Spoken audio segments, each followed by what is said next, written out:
Details చూస్తే సంగారెడ్డి జిల్లాలోని Pashamylaram reactor పేలుడు ఘటనలో రెస్క్యూ ఆపరేషన్ కొనసాగుతోంది.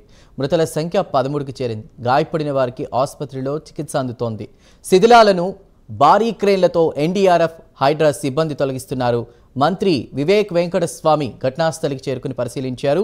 ఈ ప్రమాదానికి గల కారణమైనటువంటి వారిపై కఠినమైన చర్యలు తీసుకుంటామని అన్నారు.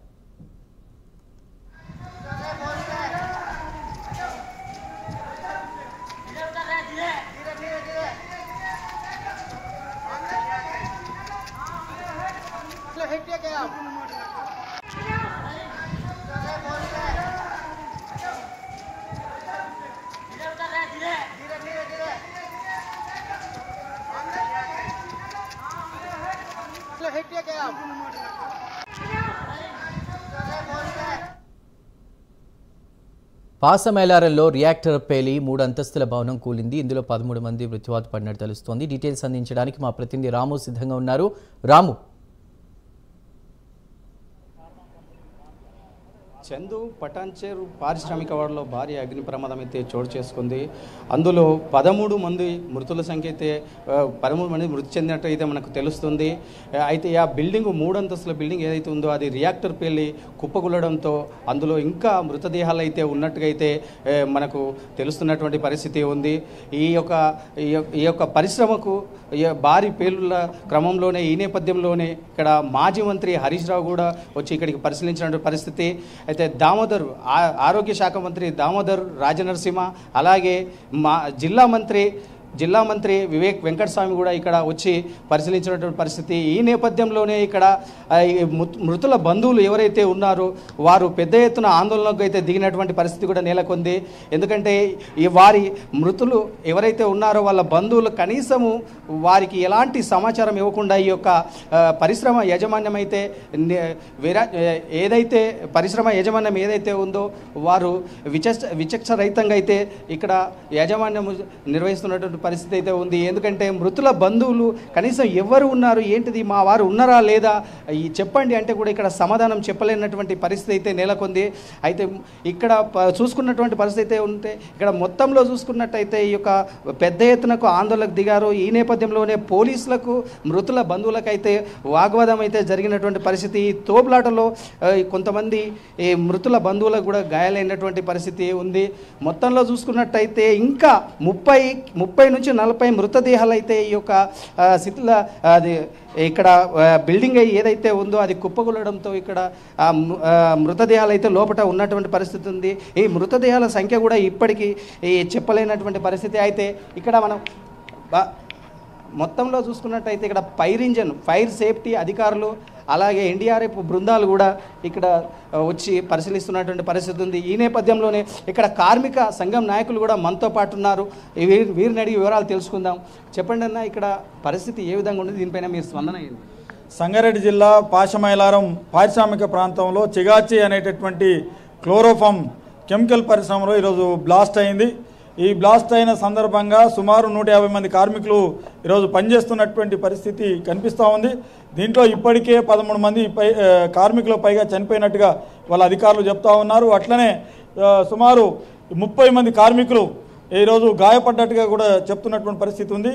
ఇంకా అనేక మంది ఈరోజు బ్లాస్ట్ అయ్యి ఈరోజు 3 అంతస్తుల భవనం కూలిపోయి ఈరోజు శిథిలాల కింద అనేక మంది ఉన్నట్టు కనిపిస్తున్నటువంటి పరిస్థితి కూడా ఉంది. ఈరోజు పూర్తిగా యాజమాన్యం యొక్క నిర్లక్ష్యం కనిపిస్తూ ఉంది. యాజమాన్యం చాలా దుర్మార్గంగా వ్యవహరిస్తూ ఉంది. ఈరోజు వలస కార్మికులను తీసుకొచ్చి అన్స్కిల్డ్ కార్మికుల్ని ఈరోజు కంపెనీలో ఎంగేజ్ చేసి ఈరోజు వాళ్లకు నైపుణ్యం లేకుండానే వాళ్ళకు ఎటువంటి ట్రైనింగ్ ఇవ్వకుండానే ఈరోజు ప్రొడక్షన్లో పనిచేయించడం వల్ల ఈ రకమైనటువంటి ప్రమాదం జరగడానికి అవకాశం ఉంది.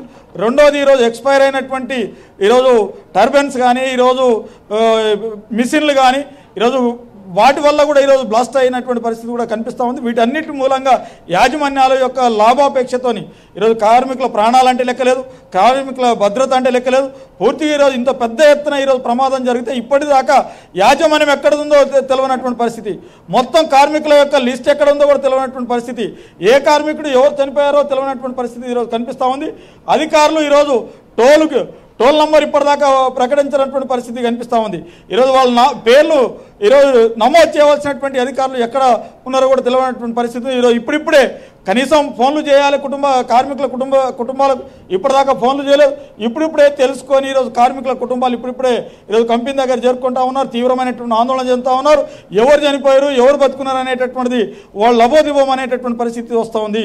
ఇది ఈరోజు యాజమాన్యం ఈరోజు ఇప్పటికైనా సరే ప్రభుత్వం పట్టించుకోవాలి. మంత్రులు వచ్చారు పోయారు, వాళ్ళకి ఎటువంటి గ్యారంటీ అనేటటువంటిది ఇవ్వనటువంటి పరిస్థితి ఉంది. ఈరోజు మంత్రి దామోదర్ రాజనరసింహ గారు వచ్చారు, అట్లనే కార్మిక శాఖ మంత్రి వినోద్ గారు వచ్చారు, అట్లా వీళ్ళందరూ వచ్చిపోతున్నారు తప్ప కార్మికులకు ఈరోజు భద్రత ఏంది, కార్మికుల యొక్క దీనికి ఎటువంటి చర్యలు తీసుకుంటారు అనేటటువంటి చెప్పలేనటువంటి పరిస్థితి.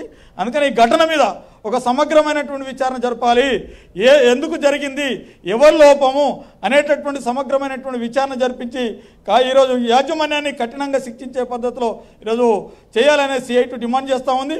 ఈరోజు ఈ ఘటనకు పూర్తి బాధ్యత కంపెనీ యాజమాన్యందే, వెంటనే అరెస్ట్ చేసి కఠినంగా శిక్షించాలి అని చెప్పేసి CIT డిమాండ్ చేస్తూ ఉన్నాం.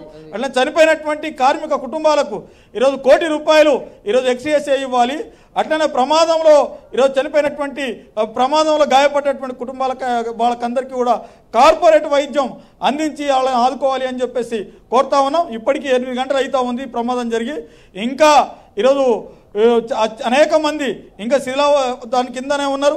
వాళ్ళందరినీ ఎప్పుడు తీస్తారు, ఎప్పుడు గుర్తిస్తారు, వాళ్ళందరికీ ఎప్పుడు కుటుంబాలకు అప్పచెప్తారు అనేటటువంటిది CITగా మేము అడుగుతా ఉన్నాం.